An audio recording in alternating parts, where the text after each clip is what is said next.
Assalamualaikum warahmatullahi wabarakatuh. Saya Emrison Nazifi dari jurusan Ekonomi Islam, Fakultas Ekonomi Bisnis dan Islam, Universitas Islam Negeri Sumatera Utara. Di video kali ini, saya akan membahas tentang perilaku individu. Perilaku individu ini merupakan ilmu yang dapat kita gunakan untuk seseorang, untuk suatu individu, baik itu untuk digunakan untuk nantinya dalam berorganisasi, bersosialisasi, juga dalam di perusahaan nantinya atau yang lainnya. Yang pentingnya kita membahas bagaimana perilaku kita sebagai individu supaya berhasil dunia dan akhirat.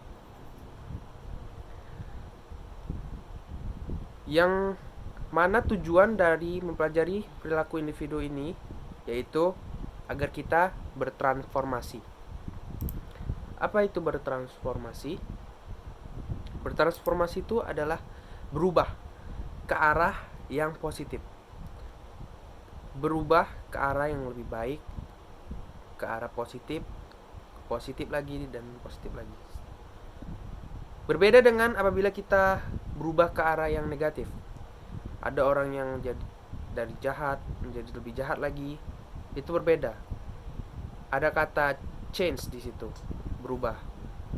Perbedaannya ada dalam ilmu, ada manajemen change dan manajemen transformasi.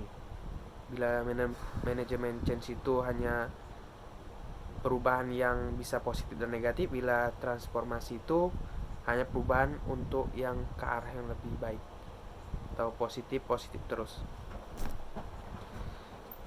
Dalam mengetahui atau cara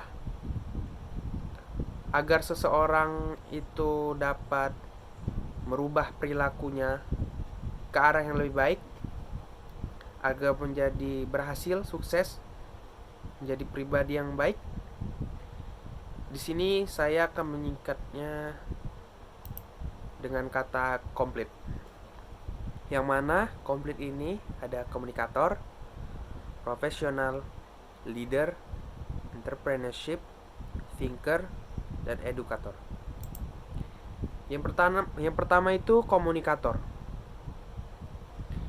Komunikator itu ialah tujuannya untuk membuat manusia itu mampu dalam lisan dan tulisan. Yang mana dia mampu menerangkan, berbicara, dan dia juga mampu secara tulisan menulis, membuat karya ilmiah, buku, menulis koran, skripsi, dan lain-lainnya. Sekaligus ini sama seperti tujuan utama dalam kebanyakan perkuliahan yang dilakukan. Yang dilakukan selama 4 semester, maksud saya 8 semester 4 tahun. Yaitu yang mana perkuliahan itu menggunakan sistemnya itu untuk mencetak manusia, yaitu mahasiswa-mahasiswinya, supaya menjadi manusia yang komunikator. Hanya itu saja. Yang mampu berbicara sesuai dengan bidang ilmunya. Dia juga mampu menulis, berkarya ilmiah sesuai dengan tujuannya. Sebatas itu saja apabila yang dilakukan di perkuliahan kebanyakan saat ini. Karena itu juga dalam ciri-ciri yang lainnya yang saya singkat komplit ini, kita telah lagi dari sifat manusia, yaitu tidak sempurna, yang luput dari kesalahan. Sama seperti itu juga secara teori, tidak ada manusia yang dapat menguasai kesempurnaan dalam semuanya ini, dalam tingkatan komplit ini. Hanya ada beberapa yang dia kuasai. Yang kedua, kita ada profesional, yaitu dia mampu berprestasi dan sopan. yakni orang-orang yang mampu menunjukkan dirinya sebagai manusia yang berprestasi, tetapi dia tetap sopan, bukan dengan sombong. Banyak yang kita lihat apabila ada orang yang berprestasi namun dia sombong, angkuh atas kepintarannya, kecerdasannya, itu tidak baik. Namun apabila ada orang yang berprestasi namun dia tetap sopan, luwes, humble, tidak sombong dengan kepintarannya, kecerdasannya, maka inilah yang sangat bagus. Selanjutnya ada L, leader. Leader mampu menjadi motivator dan bekerja sama. Ya, di sini motivator ini bukan hanya menunjuk-nunjuk, memarah-marahi, memerintah. Itu berbeda. Di sini kita sebut perbedaannya itu ada leader dan bos. Apabila dia menunjuk, memarah-marah dan memerintah tadi hanya pekerjaan yang kita sebut sebagai bos. Bila leader, dia berbeda. Leader mampu memotivator atau memotivasi rekan kerjanya agar lebih baik dan mampu bekerja sama dengan timnya atau bawahannya, sehingga itu jauh lebih baik daripada yang kita sebut ciri-ciri bos tadi. Selanjutnya ada entrepreneurship. Jika kita dalam mengetahui perilaku individu kita tidak mampu menulis, membuat tulisan, menerangkan, berbicara kepada orang lain, memotivasi, menjadi motivator. Kemudian disinilah ada yang namanya entrepreneurship. Entrepreneurship ini orangnya mampu berinovatif dan mandiri.